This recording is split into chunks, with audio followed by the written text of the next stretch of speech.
जय हिंद दोस्तों। अगर आपका भी एसएससी जीडी कांस्टेबल का पेपर 18, 19, 20, 21 मई या आने वाली डेट्स में है तो ये एक्सपेक्टेड पेपर नंबर 18 आपके लिए इंपॉर्टेंट होने वाला है मेरे भाई। ठीक है, अभी तक दोस्तों इसी प्रकार से क्वेश्चन पूछे जा रहे हैं और इन्हीं टॉपिक्स पर आपके एग्जाम में आएंगे, तो ये क्वेश्चन आप लोग जरूर लगाएं, इनकी जरूर प्रैक्टिस करें। इन्हीं टॉपिक्स पर क्वेश्चन आने वाले हैं मेरे भाई। ठीक है, इस क्लास से डेफिनेटली आपको हर शिफ्ट में क्वेश्चन देखने को मिलेंगे।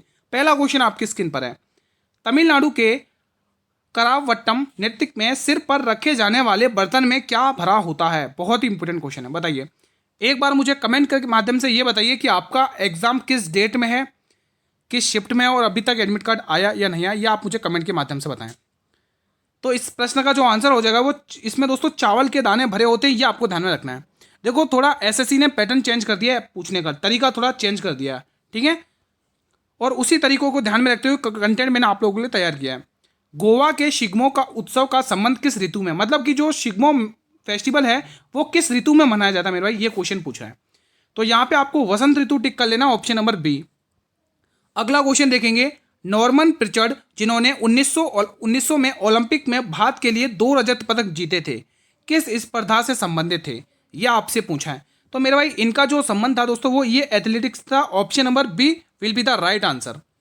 अगला क्वेश्यन देखेंगे। इसी प्रकार से क्वेश्चन आपकी शिफ्ट में घुमा घुमा कर डाटा पूछ रहा है एग्जामिनर। ठीक है, टॉपिक वही है, थोड़ा सा डाटा घुमा रहा है आप लोगों को। ठीक है, घटम वाद्य यंत्र मुख्य रूप से किससे बना होता है? ये जो घटम वाद्य यंत्र है ये किससे बना होता है, ये आपसे पूछा है। तो सही जवाब ये मिट्टी से बना होता है, ऑप्शन नंबर सी। अब भाई जिसके 18 तारीख को पेपर है तो वो भाई ध्यान से सुनो, आपके पास गिने चुने 4 से 5 दिन बचे हुए जिनका 18 को पेपर है। सिंधु घाटी सभ्यता के स्थल में अग्नि वेदिकाएं के प्रमाण मिले हैं जो धार्मिक अनुष्ठानों को दर्शाती हैं। तो हम ये कह सकते हैं कि जो अग्नि वेदिकाओं के जो प्रमाण मिले हैं, जो एविडेंस मिले हैं, वो कहाँ से मिले? लोथल और कालीबंगा। अब ये मेरे भाई लोथल कहाँ पर है मेरे भाई? गुजरात में, ये ध्यान रखना। चलो एक मुझे आप लोग बताइए, ये जो कालीबंगा सभ्यता है ये भारत के किस राज्य में है? कोई मुझे कमेंट के माध्यम से बताएगा। अगला क्वेश्चन। सल्तनत काल में दीवान ए अर्ज विभाग किससे संबंधित था? दीवान ए अर्ज विभाग किससे संबंधित था? ये एक प्रकार का सैन्य विभाग था मेरे भाई। क्या था? ये एक सैन्य विभाग था। अगला क्वेश्चन देखेंगे। रेगुलेटिंग एक्ट 1773 के तहत स्थापित सुप्रीम कोर्ट के पहले मुख्य न्यायाधीश कौन थे? बहुत ही इंपॉर्टेंट है। रेगुलेटिंग एक्ट 1773 के तहत सुप्रीम कोर्ट के पहले जो मुख्य न्यायाधीश थे वो एलिजा एम्पे थे। ऑप्शन नंबर बी बिल्कुल सही जवाब है। अगला question. Independence for India league की स्थापना जवाहरलाल नेहरू के साथ और किसने मिलकर की थी? ये इंपॉर्टेंट क्वेश्चन है। तो सही जवाब हो जाएगा सुभाष चंद्र बोस। देखो टॉपिक्स वही हैं, कोई चेंजेस नहीं है दोस्तों। ठीक है, हाँ ये फर्क कह सकते हैं अपन कि कोई शिफ्ट ज़्यादा हार्ड थी, कोई इजी टू मॉडरेट रही है, कोई मॉडरेट लेवल की रही, कोई हार्ड लेवल की रही है, ऐसा कह सकते हैं। लेकिन दोस्तों जो टॉपिक्स आ रहे हैं वो यही टॉपिक्स आ रहे हैं, बट डाटा घुमाकर पूछ रहा है और कोई भी हार्ड नहीं है। ठीक है, तो उसी प्रकार से मैं आपकी तैयारी करवा रहा हूँ। प्रसिद्ध छऊ नृत्य की 3 मुख्य शैलियाँ हैं, इनमें से किस शैली में नर्तक मुखौटों का प्रयोग नहीं करते? इनमें से आपको बताना है वो कौन सी नृत्य शैली जिसमें मुखौटा का प्रयोग नहीं किया जाता है। चलिए बताइए। तो यहाँ पे सही जवाब हो जाएगा Mayurbhanj Chhau. Option number B will be the right answer. अगला क्वेश्चन। त्रिपुरा की रियांग जनजाति का प्रसिद्ध होजागिरी नृत्य मुख्य रूप से किस अवसर पर किया जाता है? आपको होजागिरी नृत्य पूछा है मेरे भाई, बहुत इंपॉर्टेंट क्वेश्चन है। तो ये चीज़ आप ध्यान रखेंगे, ये फसल कटाई के उत्सव पर किया जाता है। अगला प्रश्न, ए वाला इसका सही हो जाएगा। अगर आप चाहते हैं कि इसी प्रकार से डेली क्लासेस चले और पीडीएफ भी मिले टाइम टू टाइम, तो मेरे भाई आप सभी से रिक्वेस्ट है चैनल को जरूर सब्सक्राइब करें, बेल नोटिफिकेशन को जरूर प्रेस करें ताकि हर वीडियो का नोटिफिकेशन मिलता रहे। लक्षद्वीप का कोलकाली नृत्य जो पुरुषों द्वारा किया जाता है उनमें किस अन्य प्रसिद्ध लोक नृत्य की झलक देखने को मिलती है? शानदार क्वेश्चन है। तो यहाँ पे आपको परिचकली टिक करना है, ऑप्शन नंबर बी। अगला क्वेश्चन। मणिपुर के पुंगचोलम नृत्य में नर्तक स्वयं ही कौन सा वाद्य यंत्र बजाते हुए कलाबाजी करते हैं? शानदार क्वेश्चन है। तो यहाँ पर आपको सी वाला ऑप्शन टिक करना है, मृदंग या ढोल। अगला प्रश्न देखेंगे, क्वेश्चन नंबर 13 बताइए। ओलंपिक चार्टर के अनुसार ओलंपिक खेलों की अवधि अधिकतम कितने दिनों की हो सकती है? ओलंपिक चार्टर के अनुसार ओलंपिक खेलों की जो अवधि है वो अधिकतम 16 दिनों तक हो सकती है। ऑप्शन नंबर बी इसका सही जवाब है। अगला क्वेश्चन देखेंगे, क्वेश्चन नंबर 14। भारत रत्न से सम्मानित होने वाले पहले भारतीय संगीतकार कौन थे? बहुत ही इंपॉर्टेंट क्वेश्चन है। भारत रत्न से सम्मानित होने वाले पहले संगीतकार कौन थे? तो मेरे भाई आपको टिक कर लेना है यहाँ पे MS सुब्बुलक्ष्मी। बी वाला ऑप्शन बिल्कुल सही जवाब हो जाएगा। अगला क्वेश्चन। अनुच्छेद 31 का सी को संविधान संशोधन द्वारा जोड़ा गया था, जो कुछ नीति निर्देशक तत्वों को मौलिक अधिकारों पर प्राथमिकता देता है। वो कौन सा संविधान संशोधन है? इंपॉर्टेंट क्वेश्चन है। तो यहां पर आपको बी वाला ऑप्शन टिक करना है, वो 25वां संविधान संशोधन है। अगला क्वेश्चन देखेंगे, लाल बख्श की उपाधि किस मध्यकालीन शासक को दी गई थी? लाल बख्श की उपाधि किस मध्यकालीन शासक को दी गई थी? इसी को दोस्तों लाल बख्श कहा जाता है, इसी को पील बख्श भी कहा जाता है, पील बख्श भी कहा जाता है। ठीक है, तो यहीं पर आप लोग ध्यान रखेंगे, लाल बख्श कहो चाहे पील बख्श कहो, जवाब एक ही आएगा, कुतुबुद्दीन ऐबक, गौरी का सेनापति था, ध्यान रखना। ठीक है, तो ये आपको टिक कर लेना। अब आप मुझे बताइए, सिजदा और पाबोस प्रथाएं किस सुल्तान ने शुरू करवाई थी? सिजदा और पाबोस प्रथाएं, ये क्वेश्चन मुझे ही गिनती नहीं है मैंने कितनी बार करवाया, ये बहुत बार मैंने रिवीजन करवाया। अगर आप मेरे से अच्छे से जुड़े हुए, अच्छे से पढ़े हैं, तो आप इस क्वेश्चन का आंसर मुझे कमेंट के माध्यम से तुरंत रेस्पॉन्स कर देंगे। अगला क्वेश्चन, ओलंपिक मशाल जलाने की आधुनिक परंपरा किस वर्ष में शुरू हुई थी? देखो, ओलंपिक से क्वेश्चन पूछा जा रहा है, तो ये परंपरा कब स्टार्ट हुई थी? तो आप लोग कहोगे गुरु 1928 में इसकी शुरुआत हुई थी। अगला क्वेश्चन, किस मुगल शासक ने जजिया कर को पुनः लागू किया था? जजिया कर को पुनः लागू किया था, यहां से मैं 3 क्वेश्चन पूछूंगा। ठीक है, यहां से 3 क्वेश्चन पूछूंगा। गैर ब्राह्मणों पर किसने लगाया था? गैर ब्राह्मण पूछेगा आपसे, गैर ब्राह्मण पूछेगा। और पूरी तरह समाप्त, पूरी तरह समाप्त किसने किया था? ये 2 क्वेश्चन आपको एग्जामिनर पूछेगा, स्किप मत करना, ध्यान से सुनेंगे। गैर ब्राह्मणों पर किसने लगाया था? फिरोज शाह तुगलक, फिरोज तुगलक लिख दूं, फिरोज तुगलक। ठीक है, ये ध्यान रखना, एग्जामिनर पूछेगा। और पूरी तरह से अकबर ने समाप्त किया था। ठीक है, गैर ब्राह्मण पर फिरोज शाह तुगलक। लेकिन जजिया कर को पुनः लागू किया था किसने मेरे भाई? ये आपसे क्वेश्चन ने पूछा है, तो यहाँ पे जवाब आएगा औरंगजेब। दोस्तों, पुनः औरंगजेब ने शुरू किया था और पूरी तरह से खत्म अकबर ने किया था, और गैर ब्राह्मणों पर लगाया था फिरोज शाह तुगलक। नाम याद रखना, एग्जामिनर पूछेगा क्वेश्चन आपसे। अगला क्वेश्चन, पैरालंपिक 2024 में अवनी लेखरा ने किस खेल में स्वर्ण पदक जीता मेरे भाई? उन्होंने कौन सा खेल खेला था जिसमें वो स्वर्ण पदक उनको मिला है? वो आपसे क्वेश्चन ने पूछा है, बताइए दोस्तों। तो इसका आंसर शूटिंग हो जाएगा मेरे भाई। ये वाली क्लास डेली आपको 8 बजे देखने को मिलेगी, और जो मैथ और रीजनिंग की क्लास है ना मेरे भाई, वो आपको डेली 7 बजे वाली क्लास में देखने को मिलेगा। ठीक है, क्वेश्चन नंबर 20, 2011 की जनगणना के अनुसार भारत की दशकीय जनसंख्या वृद्धि दर क्या थी? 2011 की जनगणना के अनुसार भारत की दशकीय जनसंख्या वृद्धि दर क्या थी? यह आपसे क्वेश्चन ने पूछा है। सही जवाब हो जाएगा 17.7%। Option number A will be the right answer. अगला क्वेश्चन, गिद्धा नृत्य किस राज्य की महिलाओं के द्वारा किया जाता है? ये जो गिद्धा फेस्टिवल है वो किस राज्य की महिलाओं के द्वारा किया जाता है? सही जवाब हो जाएगा ये Punjab. Option number B will be the right answer. अगला क्वेश्चन, तारिक ए हिंद पुस्तक के लेखक कौन है?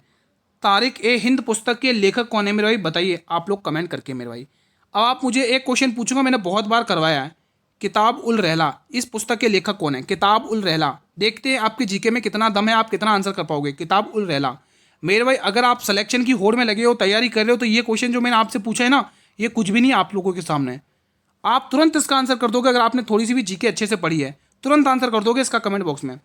फिलहाल यहाँ पर आप क्या टिक करोगे? आपको गुरु ऑप्शन नंबर है अल बरूनी। ठीक है, अब आप अगर आप चाहो तो बता दो, इन्हीं 4 में से वो कौन सा है जिसे पूर्व का होमर कहा जाता है? इन्हीं 4 ऑप्शन में से अगर आप चाहें तो बता सकते हैं। फिलहाल क्वेश्चन 23 पर आते हैं। ओलंपिक 2024 में विनेश फोगाट को किस भार वर्ग में अयोग्य घोषित कर दिया गया था? ये बहुत इंपॉर्टेंट क्वेश्चन है, ओलंपिक से 2024 में पूछा जा सकता है। तो दोस्तों उनका कौन सा था दोस्तों? 50 किग्रा। तो बी वाला ऑप्शन आपको बिल्कुल टिक कर लेना है। बढ़ें अगले प्रश्न की तरफ। अगला क्वेश्चन, क्वेश्चन नंबर 24, किताब उल रहला के लेखक इब्न बतूता। देखो आ गया ना, अभी आपसे जस्ट पूछा और वो क्वेश्चन आपके स्क्रीन पर है। किताब उल रहला के लेखक कौन है यहाँ पर? Ibn Battuta. और इब्न बतूता किसके शासनकाल में आया था मेरे भाई? तो आपको गुरुजी ये मोहम्मद बिन तुगलक के शासनकाल में आया था। और इसी के शासनकाल के समय दोस्तों विजयनगर साम्राज्य की स्थापना करी थी हरिहर राय और बुक्का राय ने दोस्तों। ठीक है, और इसी के शासनकाल में दोस्तों बहमनी साम्राज्य की भी स्थापना हुई थी। ठीक है, जो किसने की थी? हसन गंगू ने। क्वेश्चन 25 आपके स्क्रीन पर आ चुका है, जवाब दें। क्वेश्चन 25 क्या कह रहा है, पहले ध्यान से पढ़ेंगे। राष्ट्रीय आय की गणना करते समय मूल्यह्रास को किससे घटाया जाता है? मूल्यह्रास को किससे घटाया जाता है? इंपॉर्टेंट क्वेश्चन है ये आपकी स्क्रीन पर। तो यहां पे GNP टिक कर लेना है, ऑप्शन नंबर बी।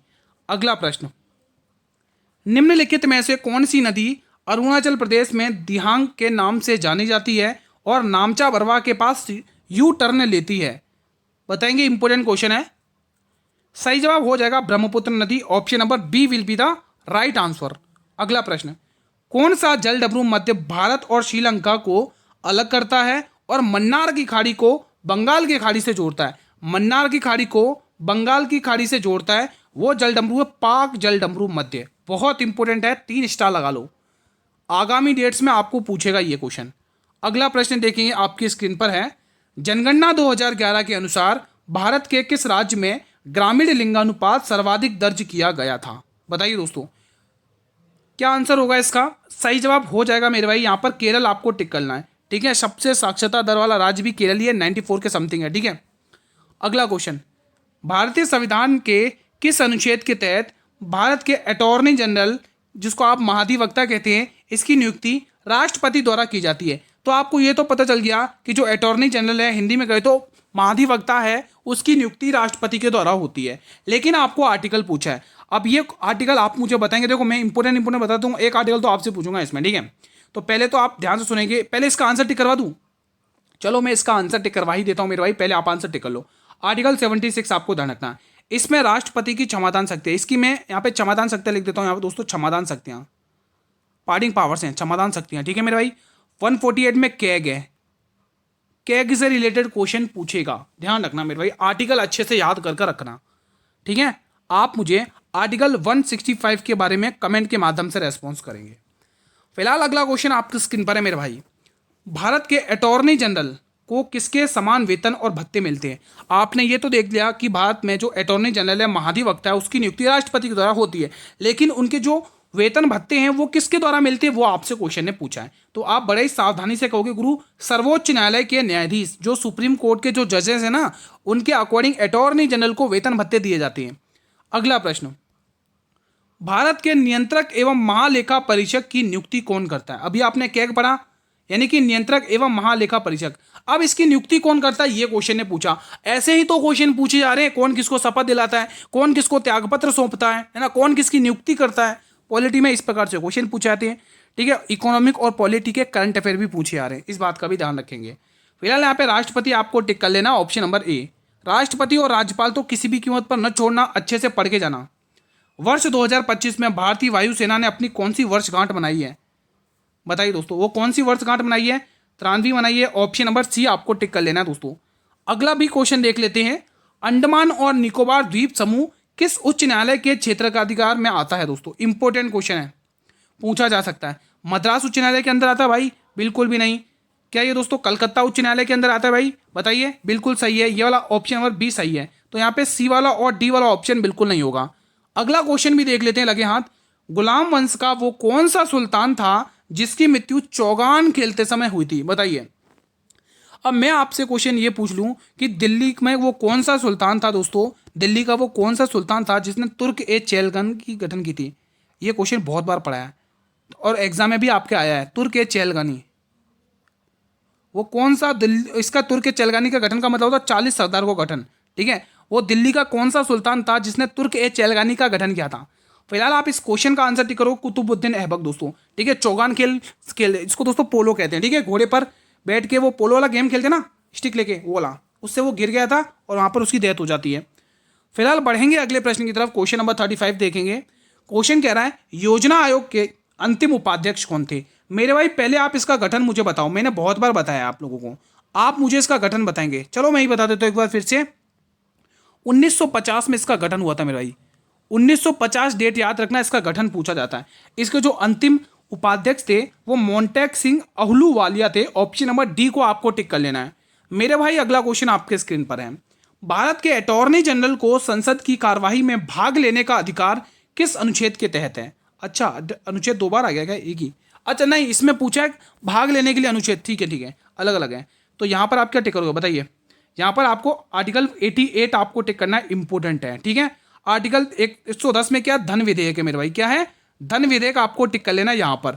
अब मुझे एक आर्टिकल आप कमेंट के माध्यम से रेस्पॉन्स करेंगे। आर्टिकल 105 में क्या है? कमेंट बॉक्स में बताइए। फिलहाल बढ़ते मेरे भाई अगले क्वेश्चन की तरफ। क्वेश्चन 37, अकबर ने जजिया कर को किस वर्ष में समाप्त किया था? आपको यह तो पता चल गया कि गुरु अकबर ने पूरी तरह से जजिया कर को समाप्त कर दिया, लेकिन डेट पूछ ली तो क्या करेंगे? उसका भी तोड़ है यहाँ पर। 1564 आपको टिक करना है। मुझे ये बताइए, अकबर ने फतेहपुर सीकरी का निर्माण किस वर्ष में करवाया था? फतेहपुर सीकरी का निर्माण अकबर ने किस वर्ष में करवाया था? किस वर्ष में करवाया था बताइए दोस्तों। बहुत बार पढ़ाया, आई थिंक परसों वर्षी क्लास वाली में भी पढ़ाया था मैंने, ठीक है। अगला क्वेश्चन देखेंगे, 1857 के विद्रोह के ठीक बाद भारत में शासन की शक्ति ईस्ट इंडिया कंपनी से ब्रिटिश क्राउन को किस अधिनियम द्वारा हस्तांतरित की गई थी? बहुत इंपॉर्टेंट क्वेश्चन है, तो जवाब भी आएगा इंपॉर्टेंट पहला ऑप्शन, भारत सरकार अधिनियम 1858 ध्यान में रखना है। फिलहाल मेरे भाई अगला क्वेश्चन आपके स्क्रीन पर है, क्वेश्चन नंबर 39। भारतीय संविधान का कौन सा अनुच्छेद बाल श्रम के निषेध से संबंधित है? मतलब कि 14 वर्ष से कम आयु के बच्चों को बड़े बड़े कारखानों में काम करना मना है, ये हमें कौन सा आर्टिकल बताता है मेरे भाई? ठीक है, important article, it's a very important question for your exam point of views. The answer will be option number C, अनुच्छेद 24 कहता है ऐसा। अगला क्वेश्चन आपकी स्क्रीन पर आ चुका है मेरे भाई, पंचायती राज संस्थाओं के चुनाव कराने का उत्तरदायित्व किसका होता है? बताइए दोस्तों। देखो, पंचायत को दोस्तों जो संवैधानिक दर्जा मिला है वो 73वां संविधान संशोधन, आपको ध्यान रखना है। और जो पंचायत का गठन है वो आर्टिकल 40 के तहत होता है, ये ध्यान रखना है। पंचायत का जो क्रियाकलाप आर्टिकल है वो आर्टिकल 243 का ध्यान रखना आप लोगों को, ठीक है। फिलहाल इस प्रश्न का जो आंसर आपको टिक कर लेना है वो ऑप्शन नंबर बी, राज्य निर्वाचन आयोग टिक करना है मेरे भाई। अगला क्वेश्चन देखेंगे, आपके स्क्रीन पर है, अष्टांगिक मार्ग का सिद्धांत किस धर्म से संबंधित है मेरे भाई? अष्टांगिक मार्ग का सिद्धांत किस धर्म से संबंधित है गुरु? तो आप कहोगे बौद्ध धर्म। यहां पर आपको बी वाला ऑप्शन टिक कर लेना है। अगला क्वेश्चन देख लेते हैं, भारत के मुख्य सतर्कता आयुक्त की नियुक्ति कौन करता है? शानदार क्वेश्चन आपकी स्क्रीन पर है। यहां पर जवाब आएगा राष्ट्रपति मेरे भाई, ठीक है। तो बी वाला ऑप्शन बिल्कुल परफेक्ट हो जाएगा। फिलहाल बढ़ते हैं अगले प्रश्न की तरफ। कर्नाटक का कंबाला उत्सव निम्न में से किस जानवर की दौड़ से संबंधित है? मेरे भाई हल्के में नहीं लेना है, क्योंकि कर्नाटक का जो कंबाला उत्सव है वो एग्जाम में पूछ चुका है, लेकिन अगली शिफ्ट में क्या पता आपको जानवर का नाम पूछ ले। तो यहां पर आप क्या ध्यान रखोगे? ध्यान रखोगे ऑप्शन नंबर बी। तो इसमें दोस्तों भैंसा दौड़ से संबंधित है, ऑप्शन नंबर बी। अगला क्वेश्चन, 2011 की जनगणना के अनुसार भारत में जैन समुदाय की साक्षरता दर कितनी दर्ज की गई थी, जो सभी धार्मिक समूह में सर्वाधिक है? ये इंपॉर्टेंट क्वेश्चन बनता है यहां पर, बताइए। तो 94.1% आपको टिक करना है बी वाला ऑप्शन। अगला क्वेश्चन देखेंगे, यदि पंचायत भंग होती है तो कितने समय के भीतर चुनाव कराना अनिवार्य है? इंपॉर्टेंट क्वेश्चन है। तो यहां पर आप जवाब क्या टिक करोगे? 6 महीने के भीतर भीतर। Option number B will be the right answer. अगला क्वेश्चन, मौलिक कर्तव्यों को किस संविधान संशोधन द्वारा जोड़ा गया था? ये एक इंपॉर्टेंट क्वेश्चन बनता है मेरे भाई। ये जो मौलिक कर्तव्य हैं किस संविधान संशोधन द्वारा जोड़े गए थे? तो चलिए बताइए इसका आंसर। देखो, 86वां संविधान संशोधन पढ़ा दिया, इसमें 11वां मौलिक कर्तव्य जोड़ा गया था। 11वां मौलिक कर्तव्य जोड़ा गया था, ये वाला संशोधन मैंने आपको पढ़ा दिया, ध्यान रखना। 42वां भी इंपॉर्टेंट है। फिलहाल इसका आंसर मुझे आप बताइए, इसका आंसर क्या होगा भाई? इसका आंसर 86वां संविधान संशोधन ही होगा, ठीक है। मौलिक कर्तव्यों को संविधान संशोधन द्वारा जोड़ा गया था, ठीक है। तो ये चीज आपको ध्यान में रखना है। इसमें दोस्तों मैंने गलत टिक कर लिया, बी वाला ऑप्शन है 42वां संविधान संशोधन, ठीक है मेरे भाई। ठीक है दोस्तों, 86वें के तहत तो 11वां जोड़ा गया, और ये 52वां ध्यान रखना है। इसमें दोस्तों मतलब जो 10वीं अनुसूची थी ना, दल बदल कानून से रिलेटेड 1985 में, इसी के तहत जोड़ी गई थी, ध्यान रखना, ठीक है। 44वां आपको पता ही दोस्तों, संपत्ति का अधिकार को हटा के इसको लीगल राइट 300 आर्टिकल 300 के तहत ए के तहत जोड़ा गया, ठीक है। तो ये चीज आप लोगों को ध्यान में रखना है। अगला क्वेश्चन देखेंगे, क्वेश्चन नंबर 48, जीएसटी भारत में कब लागू किया गया था? जो जीएसटी है वो भारत में किस वर्ष में लागू हुई थी? इंपोर्टेंट क्वेश्चन है। देखो, ये क्वेश्चन भी मैंने बहुत बार करवाया, कि आप लोग मुझे इसका आंसर कमेंट बॉक्स में देंगे। फिलहाल 1 जुलाई 2017 ध्यान रख लो, चलो रहने दो, ठीक है। अगला क्वेश्चन भी देख लेते हैं, क्वेश्चन नंबर 49 बता दीजिए, मुख्यमंत्री की नियुक्ति किसके द्वारा की जाती है? मेरा इंपॉर्टेंट क्वेश्चन है मेरा भाई। क्या राष्ट्रपति के द्वारा होती? क्या बिल्कुल भी नहीं, राज्यपाल के द्वारा होती है। ऑप्शन नंबर बी इसका बिल्कुल परफेक्ट है। तो ये 3 ऑप्शन गलत हो गए मेरे भाई, ठीक है। फिलहाल क्लास का अंतिम प्रश्न देखेंगे, ये क्लास का 50वां प्रश्न है, ठीक है। अंडमान और निकोबार द्वीप समूह की सबसे ऊंची चोटी कौन सी मेरे भाई? ये बहुत ही इंपॉर्टेंट क्वेश्चन है, बताइए इसका answer. Saddle Peak, Mount Thuillier, Mount Diavolo, या माउंट क्या है कोयोब? देखो, डी वाला ऑप्शन नहीं है, ना ही इसमें सी वाला ऑप्शन आएगा, ना ही इसमें माउंट थुलियर आएगा। इसका सही जवाब आ जाएगा सैंडल पिक मेरे भाई। क्या आएगा? Sandal peak. ठीक है, तो फिलहाल आज का सेशन मैं यहीं पर वाइंड अप करता हूँ। कैसा आप लोग का रिवीजन, एक छोटे से कमेंट के माध्यम से मुझसे रेस्पॉन्स करें मेरे भाई। ठीक है, देखो मैंने 50 क्वेश्चन आपसे पूछे, आप लोगों ने कितना कर पाए 50 में से, वो आप मुझे कमेंट के माध्यम से बताएं मेरे भाई। ठीक है, अगर को सेशन पसंद आया तो आप मुझे इस वाले बटन को दबाकर रेस्पॉन्स करें कि गुरु क्लास कैसी लगी आप लोगों को, और हर एक स्टूडेंट तक इस वीडियो को शेयर भी करना आप लोगों को भाई। जिनका भी 18, 19, 20, 21, 22 या आगामी डेट्स में एग्जाम है एसएससी जीडी का, वो उन तक तो ये सेशन आपको शेयर करना है मेरे भाई। ठीक है, और एक और इंपॉर्टेंट बात, अगर आप दोस्तों इसी प्रकार से डेली क्लास चाहते हैं विद पीडीएफ चाहते हैं तो इस चैनल को सब्सक्राइब कर लो, बेल नोटिफिकेशन बेल को प्रेस कर लो, ताकि आने वाले हर एक नई वीडियो का नोटिफिकेशन यूट्यूब सबसे पहले आपको ही प्रोवाइड करे। अब आपके काम की चीज़ की सर इसकी पीडीएफ भी प्रोवाइड करवा दो, तो पीडीएफ आपको मेरे भाई टेलीग्राम चैनल पर मिलेगी, जिसका लिंक मेरे भाई इसी वीडियो के डिस्क्रिप्शन बॉक्स में गिवन है। ठीक है मेरे भाई, जितनी भी क्लासेस अभी तक हुई हैं उन सभी की पीडीएफ आपको टेलीग्राम चैनल पर ही मिलेगी। ये क्लास डेली आपको 8 बजे देखने को मिलेगी और 7 बजे मैं तो रीडिंग की क्लास मिलेगी। मिलेंगे नेक्स्ट वीडियो में, तब तक जय हिंद, जय भारत, वंदे मातरम।